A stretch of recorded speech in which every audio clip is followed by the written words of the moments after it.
విశ్వకర్మ కళ్యాణ వేదిక మా సంస్థ పేరు. నా పేరు ముసలోజు శ్రీనివాసాచారి. ఈ మధ్య కాలంలోనే ఒక జరిగిన సంఘటన, వాస్తవిక సంఘటన గురించి మీకు చెప్తాను. ఈ పెళ్లిల పేరేయలు ఉంటారు చూసారా, ఈ పెళ్లిల పేరేయలు మనము మన ఇంట్లో కుటుంబీకులు పెళ్లి సంబంధాల గురించి వారికి చెప్పినప్పుడు వాళ్ళు మన ఇంటికి వస్తారు. వచ్చి మన కులానికి సంబంధించిన, మన మతానికి సంబంధించిన ఫోటోలను కూడా చూపిస్తున్నారు. అంటే ఉదాహరణకి మాకు ఇంజనీర్ కావాలంటే ఇంజనీర్ పిల్లలు చూపిస్తారు, విదేశాల పిల్లలు కావాలంటే విదేశాల ఫోటోలు చూపిస్తారు. ఆ ఫోటోల వెనకాల ఉన్న ఫోన్ నంబర్స్ ని, వాళ్ళ ప్రాంతాలని మీరు జాగ్రత్తగా ఫోటోలు తీసుకొని వాళ్ళకి ఇమ్మీడియట్లీగా అక్కడ ఎవరైతే మీకు బ్రోకర్ ఉంటాడో పెళ్లిల పేరయ్య వాడి ముంగటే మీరు ఫోన్ చేయండి. అందులో 10 ఫోటోలకు 8 ఫోటోలు అదర్ క్యాస్ట్ వాళ్ళే ఉంటున్నారు. ఇది జరిగిన సంఘటన. మా దగ్గరి వాళ్ళకి, మా స్నేహితుడి ఇంట్లో ఇది జరిగింది.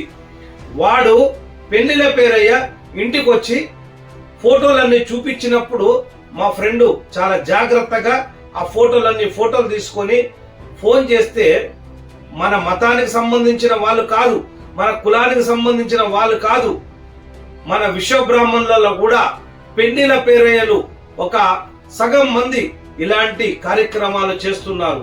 ఇది వాస్తవము. నేను వారి పేరు ప్రస్తావించట్లేదు, వాళ్ళు ఇలా చేస్తున్నారు. కాబట్టి మీ ఇంటికి వచ్చినప్పుడు వాళ్ళు డబ్బులు గుంజటానికే మీ దగ్గర ఇలా చేస్తున్నారు. సరే, అదృష్టంశాత్తు అతను పసిగట్టకపోతే మా ఫ్రెండ్ ఎంత అనార్థం జరిగేది. అంటే పర కులానికో పర మతానికో మన విశ్వబ్రాహ్మణులు బ్రోకర్లు కూడా ఇలా చేస్తున్నారు. దీని వల్ల చాలా నష్టం జరిగే అవకాశం ఉంది. మీరు ఈ బ్రోకర్లని నమ్మకండి, మన బంధువులని నమ్మండి, మన వాట్సాప్ గ్రూపులని నమ్మండి. వాస్తవికంగా వాళ్ళకి ఇంటికి వెళ్ళండి, ప్రతిదీ ఇంటికి వెళ్ళి వాళ్ళ అన్ని తెలుసుకోండి. బంధుత్వం లేని ఇంటికి సంబంధాలు ఇవ్వకండి, సంబంధాలు తెచ్చుకోకండి. ఇలా తెచ్చుకుంటే మీరు ఎట్టి పరిస్థితుల్లో మోసమే జరుగుతుంది. మన పిల్లల భవిష్యత్తును మనమే చేతులారా పాటు చేసుకున్న వాళ్ళం అవుతాము. కాబట్టి బ్రోకర్లను వదిలేద్దాము, మన బంధువులనే నమ్ముకుందాము. ప్రతి శుభకార్యానికి మనము అటెండ్ అవుతే ఆ శుభకార్యాలలో మన ఇంట్లో అమ్మాయికి అబ్బాయికి ఖచ్చితమైన మంచి సంబంధాలు వస్తాయి. ఎక్కడ తిరగకుండా ఇంట్లోనే గంప కింద కోడిలాగా కూర్చున్నంత కాలము మనకు పెళ్లిళ్ళు జరగాయి. మనం పెళ్లిళ్ళు జరగాలంటే మన పిల్లలని ప్రతి శుభకార్యానికి, ప్రతి కార్యానికి మనం తీసుకెళ్తే ఖచ్చితంగా పెళ్లిళ్ళు అవుతాయి. పిల్లలను దాచిపెట్టి మీద కోడిపుంజులాగా, కోడిపెట్టలాగా కూర్చున్నంత కాలము పిల్లలు బయట కనిపించరు. మీ పిల్లలకు పెళ్లి జరగాలంటే ప్రతి శుభకార్యానికి బయలుదేరండి. ప్రతి చిన్న కార్యానికి కూడా మీరు అటెండ్ కండి.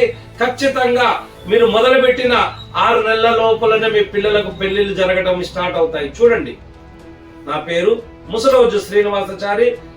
మీకు ఏ అవగాహన కావాలన్నా సరే నాకు చిన్న మెసేజ్ పెట్టండి.